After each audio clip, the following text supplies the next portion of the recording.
School নির্ভর, তারা পাঠাচ্ছে না। তো এর নিজের ঘরে যতক্ষণ না অনুভূতি হচ্ছে ততক্ষণ তো সংবেদনশীলতা বা দায়িত্ববোধ কোনোটাই জাগ্রত করা সম্ভব নয়। তাছাড়া গোটা পশ্চিমবঙ্গে মিড ডে মিল যে একটা কেলেঙ্কারি, এটা তো বারে বারে প্রমাণিত হয়েছে এবং আমাদের অভিযোগের ভিত্তিতে তদন্তকারী টিম আসার পরে সিবিআইকে দিয়েছিল প্রাইমারি ইনভেস্টিগেশন করতে। তার মধ্যে ভোট ঘোষণা হয়ে যায়। আমি আবার ধর্মেন্দ্র প্রধানজিকে ওই বিষয়টা তুলব যে মিড ডে মিলের সিবিআই তদন্তের অগ্রগতিটা কি। আমাকে নিজে বলেছেন তখনকার শিক্ষামন্ত্রী, আজকেরও শিক্ষামন্ত্রী, যে এটা fit case of the CBI.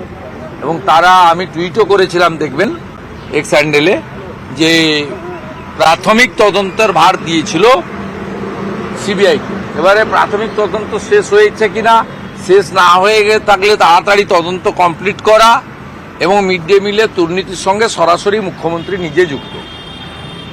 মুখ্যমন্ত্রী যুক্ত এই কারণে, মুখ্যমন্ত্রী যখন হিঙ্গলগঞ্জে গেছিলেন কম্বল বিতরণ করতে 2023 সালে, সেই সময় তিনি মিড ডে মিলের টাকা থেকে উত্তর চব্বিশ পরগনা প্রশাসন 1,80,00,000 টাকা দিয়ে তার মিটিং এবং কম্বল কেনার ব্যবস্থা করেছে।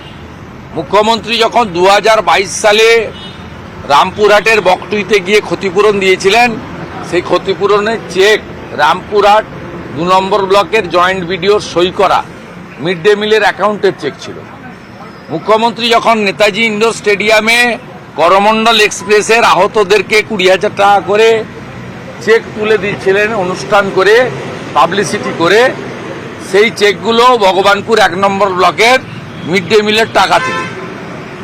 এই দুর্নীতির সঙ্গে সরাসরি মুখ্যমন্ত্রী নিজে যুক্ত। তাই আমি বিষয়টা তুলে ধরব। আজকে যে ঘটনার পরিপ্রেক্ষিতে এতগুলো কথা বললাম, আমি অনুরোধ করব মিড ডে মিলের যারা সরকারি আধিকারিকরা কন্ট্রোল করছেন বা শিক্ষক শিক্ষিকারা পরিচালনা করেন, দয়া করে একটু যত্নশীল হন।